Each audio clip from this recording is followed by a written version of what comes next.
وبدينا نشوف جوالات ارخص من سامسونج تدعم ال 5G، وايضا سلسلة الام ما زالت قاعدة تتطور. السلام عليكم ورحمة الله وبركاته، أخوكم فيصل السيف. وجهازين عندي اليوم، الجهازين هذول واحد ب500 ريال وواحد ب1100 ريال، كلهم من سامسونج بس من فئتين مختلفة. لازم أوضح لكم المزايا والاختلافات ما بينهم. هالجهازين جبتهم عشان أوريكم المزايا وأيضا العيوب وأسهل عليكم قرار الشراء بإذن الله، وأنكم تختاروا ما بينهم. وهذا لا يعني أنهم الوحيدين اللي موجودين في السوق، ولكن كون أنهم توهم نازلين لازم أحد يعطيكم الحقيقة الكاملة. وقبل ما أبدأ في الفيديو أذكركم بالاشتراك وتفعيل التنبيهات، وبسم الله. خلوني أبدأ بالأخ الأكبر، ال A32 5G 1100 ريال وتجيب لي ال 5G، وبصراحة تصميم حلو وألوان جميلة، بس الكفاءة كيف؟ خليني أبدأ بالشكل وأقول إنه مصنوع من البلاستيك. تصميم الكاميرات جاي بشكل طولي وبارز ولكن بدون نتوء، هالأمر اللي بالفعل نعطي شيء رايق. الواجهة الأمامية أكثرها شاشة وتجي بدائرة بنتوء علوي بتصميم الدمعة، يحتوي على الكاميرا الأمامية. الجوال يجي بسماكة 9.1 ملم وتعتبر عالية شوي. أيضا وزنه ثقيل شوي، يعني تقريبا 205 جرام، يعني لا تتوقعوا ذاك الثقل ولكن شوي. المعالج ما هو بسناب دراجون ولكن هو معالج ميديا تك دايمنسيتي 720. المسرود امامكم على الشاشه ب8 انويه وبدقه تصنيع 7 نانومتر. وايضا اذكر هالمعالج من ميديا تك يدعم ال 5G. اما المعالج الرسومي فهو المالي جي 57. اروح على اختبار الجهاز، ترى عطى في اختبار الجيك بنش 5 489 نقطة في النواة الواحدة، وفي الأنوية المتعددة 1599 نقطة. وأمامكم مقارنة ما بينه وبين أشباهه من الجوالات. لاحظتوا الأداء؟ لحظة، لو جبت هذا الأداء مع ال A52 5G واللي برضو سويت له مراجعة على القناة، شوفوا الاثنين قدام بعض كيف وضعهم. ما في ذاك الفرق الكبير، بس في 500 ريال فرق. مع الخصائص الأخرى أنا مو جاي أقارن بينهم، ولكن أوضح الاختلافات. يمكن هالجهاز يكون كويس بالألعاب ولا لا؟ خلنا أقول لكم. في تجربة لعبة ببجي اشتغلت بسلاسة جيدة على الإعدادات العالية. أيضا الجوال يدعم ميزة الجيم بوستر، واللي تحسن تجربة الألعاب عن طريق تقديم أدوات عديدة زي معرفة حرارة الجوال والتقاط وتسجيل أسلوب اللعب. والألعاب الثانية أمامكم على الشاشة. فالفكرة ما توقعت هذا الأداء على الإعدادات العالية بسعر 1100 ريال. هذا شيء كويس، ولكن برضه ترى ما في البطارية الضخمة الكبيرة. بطاريته 5000 ملي أمبير، ضخمة على نفس هذه الفئة، لأنه ترى برضه أكبر من ال A52 5G. وش ذا؟ أقل منه موديل وأحسن منه بخصائص. لا، وبيجيكم العلم لسه. البطارية اللي 5000 ملي أمبير تدعم الشحن السريع بقدرة 15 واط، وتشحن من 0 إلى 100% خلال 2 و45 دقيقة. الشاشة 6.5 إنش بدقة ال HD Plus من نوع ال TFT ديسبلاي، ما هي بسوبر AMOLED، ويمكن هذه أحد أسباب إنه أرخص من ناحية السعر. وإذا ما تفرق معكم لأنه خلني أوكي معليش، هذه لقطة بشاشتين، واحدة سوبر AMOLED والTFT. شفتوا الفرق هنا؟ قرار لكم. الشاشة تجي بأبعاد 20:9 وتجي بتردد 60 هرتز، وتعتبر منطقية على هذه الفئة. وهنا أذكر في الفيديو حق ال A52 آخر مرة أجيب سيرته أنه كان التردد فيه 120 هرتز، فهذا فارق عظيم. ولكن إذا ما تفرق معاكم عدد مرات إنعاش الشاشة فلا، 60 هرتز مع توفير الفلوس يمكن أفضل لكم. الجوال يمتلك 4 كاميرات خلفية وهم كالتالي: أساسية 48 ميجا بكسل، الثانية عريضة بدقة 8 ميجا بكسل وبزاوية رؤية 123 درجة، الثالثة بدقة 5 ميجا بكسل وهي للماكرو، والرابعة بدقة 2 ميجا بكسل وهي للعمق. من ناحية الكاميرا الأمامية فتيجي بدقة 13 ميجا بكسل. ومن ناحية تجربة التصوير ففي العدسة الأساسية التفاصيل اللي قدمها جيدة، وسحب الإضاءة مقبول، والألوان مشبعة ومائلة للبرودة، ومجملا تؤدي الغرض. في الزاوية العريضة جدا العدسة تعطي رؤية 123 درجة، والتفاصيل اللي تقدمها مقبولة نوعا ما. التفاصيل في بعض الظروف ما تكون واضحة، والألوان هنا أغمق ومائلة للحرارة. يدعم التقريب الرقمي إلى 10 مرات باستخدام العدسة الأساسية. والجودة كالعادة راح تنخفض بشكل كبير لأنه يعتمد على البرمجيات في التقريب. في تصوير البورتريه التغبيش والعزل بين المقبول والجيد، والنتائج أحيانا تعتمد على ظروف التصوير. يدعم تصوير الفيديو بدقة ال 4K و30 إطار في الثانية. هالأمر مميز على هذا السعر، ونعرف أنه هالخاصية إذا بتتاح لكثير من الجوالات الاقتصادية. في تصوير الكاميرا الأمامية يعطي نتائج جيدة والألوان فيها مائلة للحرارة، وفي البورتريه يقدم صور نتائجها مقبولة إلى عادية والعزل متذبذب، ومجملا يؤدي الغرض. الذاكرة العشوائية 6 جيجا بايت والسعة التخزينية 128 جيجا بايت. يدعم تشغيل شريحتين أو شريحة وكرت مايكرو SD. وش صار عليكم سامسونج؟ يعني الجيل الماضي في الاي كان دائما شريحتين وكرت ذاكرة في أكثر موديلاته، ويوم وصلنا للجيل الثالث من فئات الاي فصار بدل A30 صرنا بال32، نشوف انه بديتوا تشيلوا مسألة دعم شريحتين وكرت ذاكرة.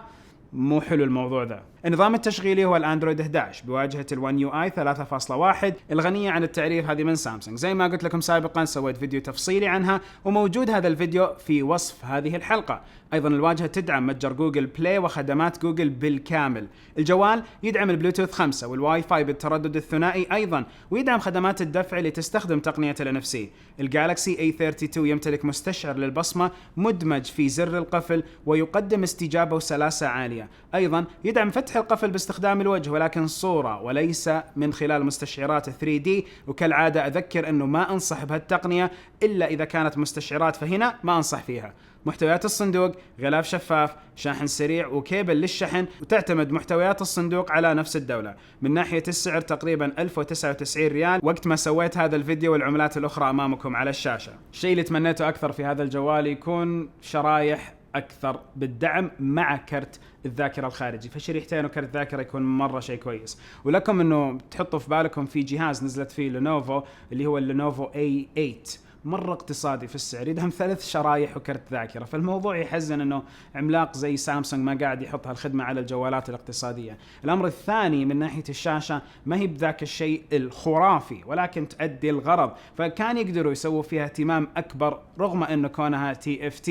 فهالمرة عكست، بدل ما اقول اول شيء المزايا قلت اول شيء الاشياء اللي تمنيتها تكون افضل اللي هي المساوئ. الحين اروح للمزايا. تصميم رايق بصراحة، التصميم مرة رايق وجميل رغم ان المواد التصنيعية لكم عليها. الشيء الثاني تجربة النظام والألعاب كانت جيدة جدا، فسعر 1100 ريال يعطيكم 5G مع إمكانيات اللعب بالإعدادات العالية على بعض الألعاب، رغم أنه كان الأمر يعني كويس إلا أنه لاقي الشيء هذا مرة ممتاز. فلو حطينا الألعاب على الإعدادات المتوسطة خذوا ولد أبد، خذوا جهاز يؤدي الغرض بشكل كبير بإذن الله. وأكيد لازم نحط بالحسبان أنه البطارية 5000 ملي أمبير أفضل من إخوانه الكبار. هذا الجهاز إخوانه الكبار ال A52 حتى يمكن ال A72 بالنسخ الجاية حقتهم. أمر أيضا لاحظناه، كل ما لها الصناديق تفضى يا جماعة. لاحظتوا محتويات الصندوق بدأت تفضى، فالله يعين يا رب العالمين. غريبا أن الكوريين قاعدين يسووا زي الأمريكان، ولما نتكلم على الصينيين بعضهم اتخذ هالنهج وبعضهم لا، قاعد يزيد محتويات الصندوق. انتقل الحين للM 11. M سلسلة كانت موجهة للهند، صارت السلسلة هذه تجينا بشكل رسمي من سنتين تقريبا، جت تجربة بعام 19 بعدين صارت بشكل رسمي تجينا من المتاجر الإلكترونية وأيضا من نفس سامسونج. فصار عندنا الحين أكثر من سلسلة في المملكة. صار عندنا الM، صار في موجود الS، وأكيد عندنا سلسلة الA، وبرضه سلسلات أخرى زي الJ موجودة لسه تلاقوها في السوق من سامسونج. فغريب الوضع، اتوقع انه الجي حيتم استبعاده بشكل كامل لاحقا. ولكن سلسله الام وش اللي تجيب لنا اياها؟ اسعار مره اقتصاديه، كنا شغل شاومي، اسعار اقتصاديه مره ويجيب خصائص جيده. فالام يجيب 500 ريال تقريبا، بصمه من ورا ومزايا بقول لكم اياها، وبسم الله ابدا في البناء والتصميم. تصميم بسيط جميل، اغلب مواده مصنوعه من البلاستيك بشكل منطقي على هالسعر. الجهه الخلفيه مطفيه وتجي باللون البنفسجي، وايضا الكاميرات جايه بتصميم طولي. الواجهه الاماميه اكثرها شاشه وتجي بثقب دائري يحتوي على الكاميرات الخلفيه. سامسونج تسمي هالشاشه الانفينيتي او ديسبلاي بحكم الاو الدائره دي حقه الكاميرا. الجوال سماكته 9 ملم وتعتبر شوي عاليه، والوزن 197 جرام. المعالج هو الكوالكوم سناب دراجون 450 ب8 انويه. هالمعالج في العاده يجي على الفئه الاقتصاديه وفئه الدخول بدقه تصنيع المعالج 14 نانومتر. المعالج الرسومي هو الادرينو 506. في اختبارات الجيك بنش 5 لا تتوقعوا الكثير، فعطى 130 نقطه في النواه الواحده، وفي الأنوية المتعددة عطى 491 نقطة. وقدامكم مقارنة بينه وبين هواتف أخرى في نفس هذه الفئة. تجربة لعبة ببجي اشتغلت بسلاسة مقبولة إلى عادية على الإعدادات المتوسطة، فكويس إنه ما اضطرينا ننزل إعدادات لأقل شيء. البطارية 5000 ملي أمبير، تدعم الشحن السريع بقدرة 15 واط، وتشحن من 0 إلى 100% خلال 2.25 تقريبا. حجم الشاشة 6.4 إنش بدقة HD+ من نوع PLS TFT LCD. الشاشة تيجي بأبعاد 19.5/9 وبتردد 60 هرتز، يعتبر منطقي على الفئة. 3 كاميرات خلفية 13 ميجا بكسل وعريضة جدا 5 ميجا بكسل، وكاميرا عمق 2 ميجا بكسل، والكاميرا الأمامية 8 ميجا بكسل. في العدسة الأساسية التفاصيل نوعا ما مقبولة والإضاءة تؤدي الغرض. في الزاوية العريضة العدسة تعطي رؤية كويسة بالزاوية العريضة والتفاصيل مقبولة والألوان هنا شوي حارة. يدعم التقريب الرقمي إلى 8 مرات باستخدام العدسة الأساسية والجودة تطيح لأنه رقمي وليس حقيقي. في تصوير البورتريه تغبيش والعزل بين المتذبذب والجودة تختلف بحسب الإضاءات والنمط اللي تصوروا فيه. يدعم تصوير الفيديو بدقة 1080 و30 إطار في الثانية. الجودة برضو تؤدي الغرض مع اهتزاز عالي. في تصوير الكاميرا الأمامية النتائج اللي يقدمها مقبولة وفي تنعيم بسيط على البشرة. وفي البورتريه عطى صورة نتائجها مقبولة إلى عادية. العزل متذبذب مجملا يؤدي الغرض. الذاكرة العشوائية 3 جيجا بايت والسعة التخزينية 32 جيجا بايت ويدعم تشغيل شريحتين بالإضافة إلى كرت المايكرو اس دي. سامسونج مو مني من سامسونج، يعني اللي ب500 شريحتين وكرت اس دي.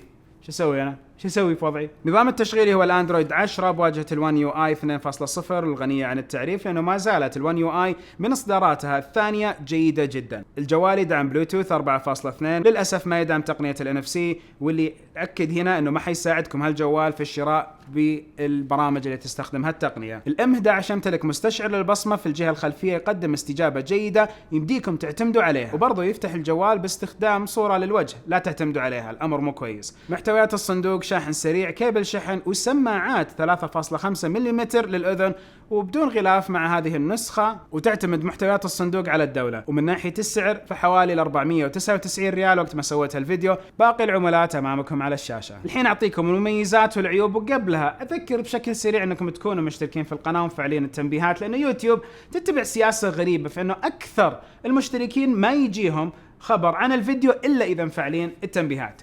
المزايا: بطارية 5000، وايضا انه يدعم شريحتين وكرت ذاكره، واداؤه جيد الى مقبول في الالعاب. وبرضه هالنوع من الشاشات يجي على الام شيء رايق، الدائره ذي اللي موجوده، والنوع من الشاشات هذا يؤدي الغرض. اما الاشياء اللي ما عجبتني في الجهاز والمساوئ اكيد من ناحيه الاداء في الالعاب، فهي جيده ولكن ما هو بالاداء اللي مره رهيب واللي تقدر تعتمد عليه. وبرضه لو تكلمنا عن المواد التصنيعيه لا تتوقعوا الشيء الكبير من الام. وبرضه المفروض مع هالفئه انه يحطوا كفر في نفس علبة الجوال، على الاقل تعودنا انه الفئات الاقتصادية مرة ينحط كفر عشان الناس تعرف تحمي استثمارها صح من العلبة. كان جوالي معي في هذا الفيديو وعلى طول جبت لكم اخبارهم بحيث انه تقدروا تحددوا ايهم افضل لكم لو كانوا هالجوالين من الاختيارات اللي متاحه امامكم. ولا ننسى انه في القناه في ريفيوات ومراجعات كثيره لكميه ضخمه من الاجهزه عشان ابين لكم الصح والخطا ما بينهم، علشان ابين لكم المزايا والعيوب. والله يقوينا يا رب العالمين اجمعين. نهايه الفيديو كل فيديو سبحانك اللهم وبحمدك اشهد ان لا اله الا انت استغفرك واتوب اليك. اشوفكم على خير باذن واحد احد.